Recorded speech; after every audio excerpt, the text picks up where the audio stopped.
In front of me is Blackview tab 6, and today I would like to show you how you can turn on or off app notifications.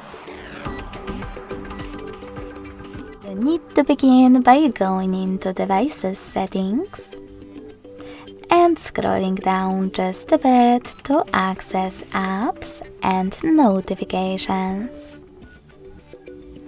Following that, scroll down again, tap on Notifications, scroll down one more time and hit See All from last 7 days. Now tap on Most Recent at the top and choose the best option for you. I will go with Most Frequent. Then just tap on the switcher next to one of your apps from which you want to block notifications.